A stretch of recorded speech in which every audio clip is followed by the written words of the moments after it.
Өнөөдрийн хичээл бол англи хэлний дүрмийн чухал хэсэг болох gerund болон infinitive ийн ялгаа зөв хэрэглээ юм. Бид тэдгээрийн утгын ялгаа, өгүүлбэрт гүйцэтгэх үүрэг, мөн түгээмэл гаргадаг алдаанаас хэрхэн зайлсхийх талаар наривчлан судлах болно. Gerund буюу үйл үгийн нэр нь үйл үгэнд ин залгавар залгаж үүсдэг бөгөөд өгүүлбэрт нэр үгийн үүргийг гүйцэтгэдэг.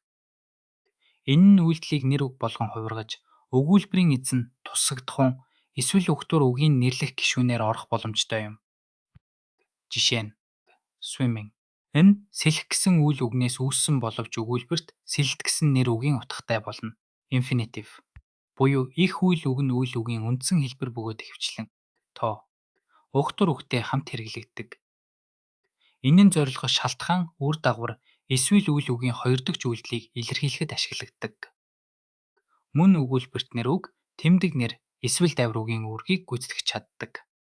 Жишээ нь to learn. Энэ сурах гэсэн утгыг илэрхийлнэ. I stopped to smoke гэдэг нь би тамхи татахын тулд зогсон гэсэн утгатай. Өөрөөр хэлбэл зогсох үеийн зорилго нь тамхи татах байсан гэдгийг илэрхийлнэ.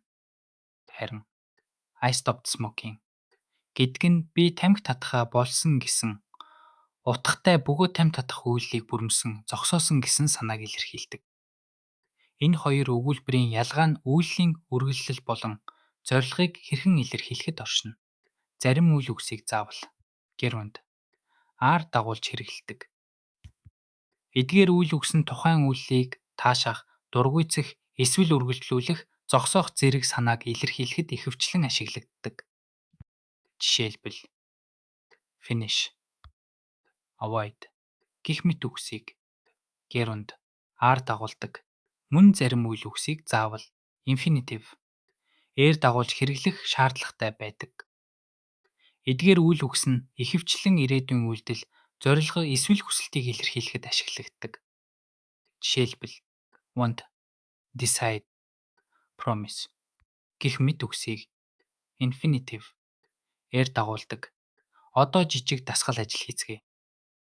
She enjoys listen to music гэсэн өгүүлбэрт listen үйл үгийг gerund эсвэл infinitive ийн алингаар нь хэрэглэх вэ?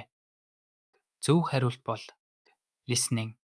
Учир нь enjoy үйл үг нь gerund аар дагаж ирдэг юм. Gerund болон infinitive ийн хэрэглээг зөв эзэмшснээр та англи хэлний найруулга илүү баялаг, зөв болгох болно. Өнөөдрийн хичээл танд хэрэгтэй мэдээлэл өгсөн гэдэгт найдаж байна.